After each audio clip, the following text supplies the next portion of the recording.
Hello అందరూ, egg ఫ్రైని ఈజీగా ఎలా చేసుకోవచ్చో ఈ వీడియోలో చూపించాను. మీరు కూడా ట్రై చేసి ఎలా వచ్చిందనేది కామెంట్ అయితే చేయండి.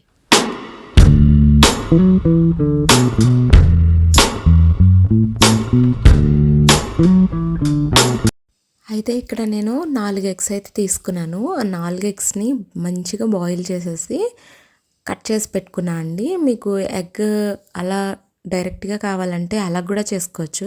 నాకేంటి అంటే ఇలా కట్ చేసుకొని ఫ్రై చేయటం వల్ల కొంచెం స్పైసెస్ అన్నీ లోపల వరకు వెళ్తాయని ఫీల్ ఉంటుందన్నమాట. అందుకోసం అని చెప్పి నేను అలా చేశాను.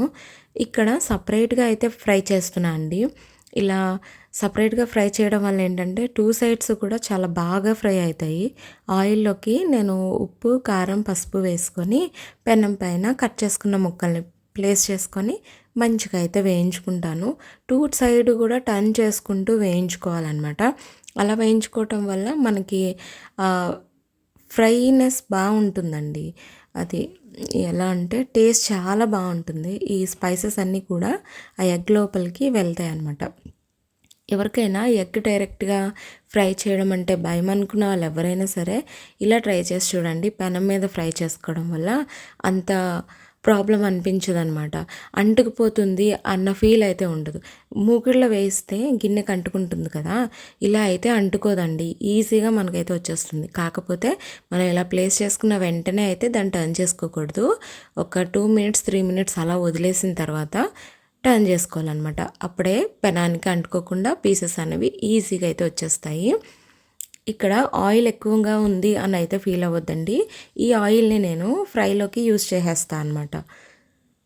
ఇలా మంచిగా అనేది ప్లేస్ చేసేసుకోవాలి. మీలో ఎంతమందికి ఈ వీడియో నచ్చింది అనేది కామెంట్ అయితే చేయండి. వీడియో నచ్చితే లైక్, షేర్, సబ్స్క్రైబ్ అయితే చేసుకోవడం మర్చిపోవద్దు.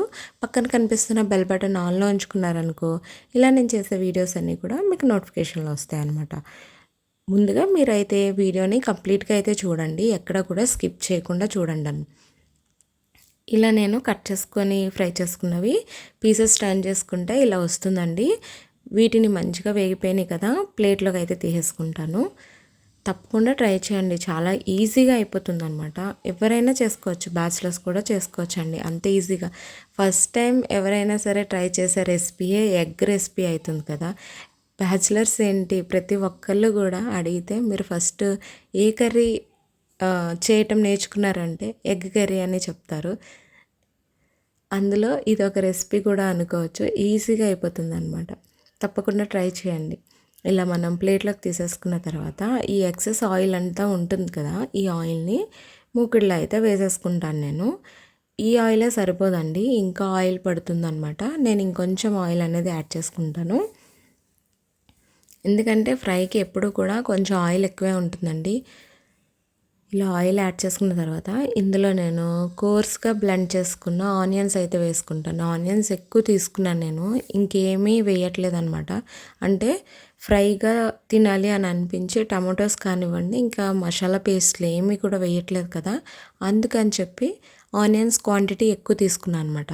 ఇలా కట్ చేసుకున్న వాటికన్నా 1-2 పల్స్ ఇస్తే కోర్స్గా బ్లెండ్ అయిన ఆనియన్ అయితే చాలా బాగుంటుంది. దీనికి వేసేసుకొని మంచిగా అయితే ఆయిల్ అంతా పట్టేలాగా కలిపేసుకోవాలి. అందులోనే కరివేపాకు అయితే స్కిప్ చేయకండి. కరివేపాకు ఫ్లేవర్ దీనికి చాలా బాగుంటుంది అనమాట. ఎక్కడ కూడా ఈ ప్రాసెస్లో మీకు ఎగ్ కొంతమందికి నీసువాసన వచ్చినట్టు అనిపిస్తుంది, అందులో నేను ఒకదాన్ని. ఇలా చేసుకుంటే కనుక నీసువాసన అనేది అస్సలు రాదండి. ఎందుకంటే లోపల నుంచి మనం ఫ్రై చేస్తాం కదా, ఎగ్ని కట్ చేసి లోపల నుంచి ఫ్రై చేస్తాం కాబట్టి అస్సలు స్మెల్ అయితే ఉండదు. తగినంత సాల్ట్ మాత్రం ఇప్పుడే యాడ్ చేసేసుకుంటున్నాను. ఇంకా మళ్ళీ వేసుకోక్కర్లేదనమాట. ఎందుకంటే ఎగ్లో ఆల్రెడీ వేసేసాం కదా, దీనికి కూడా ఆనియన్కి సరిపడా సాల్ట్ ఇప్పుడే అడ్జస్ట్ చేసేసుకున్నాను అనుకో, అసలు ఇంకా వేయక్కర్లేదు. ఇలా మనకి మంచిగా ఆయిల్ పైకి తేరిపోయి ఈ ఆనియన్ అనేది గోల్డెన్ కలర్ వచ్చేయాలన్నమాట. ఇలా వేగిన తర్వాత ఈ ప్రాసెస్ మొత్తం సిమ్లోనే జరగాలండి. హై ఫ్లేమ్ పెట్టారంటే మీకు మంచిగా అనేది కుక్ అవ్వదన్నమాట.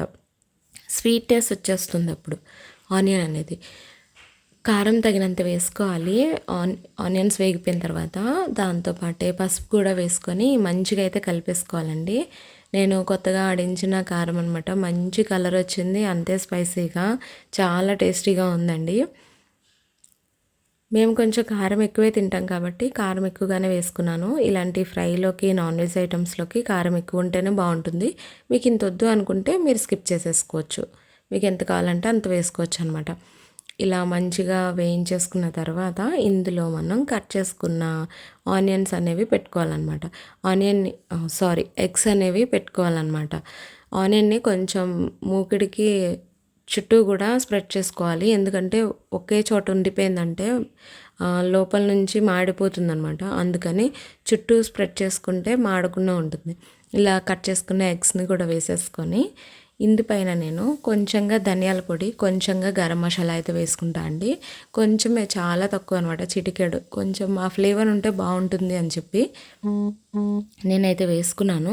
మీరు వద్దు మాకు అసలు మసాలా ఫ్లేవర్ ఏం వద్దు అనుకున్న వాళ్ళు ఇలా డైరెక్ట్గా కూడా చేసుకొని తినేయచ్చు అనమాట. మూత పెట్టుకొని 2 నిమిషాలు మగ్గిన తర్వాత మనం తీసి ఈ మసాలా అనేది వేసుకోవాలి.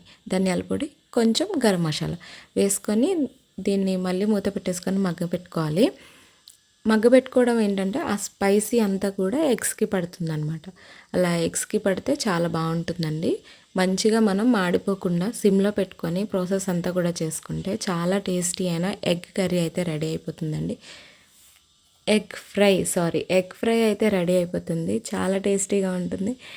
ఫ్రైస్ చాలా రేర్గా చేస్తూ ఉంటాం కదా ఎగ్తోని. ఎగ్ కర్రీ చేయటం వల్ల ఎగ్ కర్రీ అని వచ్చేస్తుంది వీడియోలో చెప్తుంటే. బై ద వే, ఈ వీడియో మీ అందరికీ నచ్చిందా? నచ్చితే కనుక ఎలా ఉందనేది కామెంట్ చేయడం అయితే మర్చిపోవద్దు. కామెంట్ చేయండి, లైక్ చేయండి, షేర్ చేయండి, సబ్స్క్రైబ్ చేసుకోండి. పక్కన కనిపిస్తున్న బెల్ బటన్ ఆన్లో ఉంచుకున్నారంటే నేను చేసే వీడియోస్ అన్నీ కూడా మీకు నోటిఫికేషన్లు వస్తాయన్నమాట. ఇలా ఫ్రై చేసుకున్న ఎగ్ మసాలా లేకుండా చాలా టేస్టీగా ఉంటుంది. చాలా మైల్డ్ ఫ్లేవర్తో సూపర్బ్ అనిపిస్తుంది అన్నమాట. తప్పకుండా ట్రై చేయండి.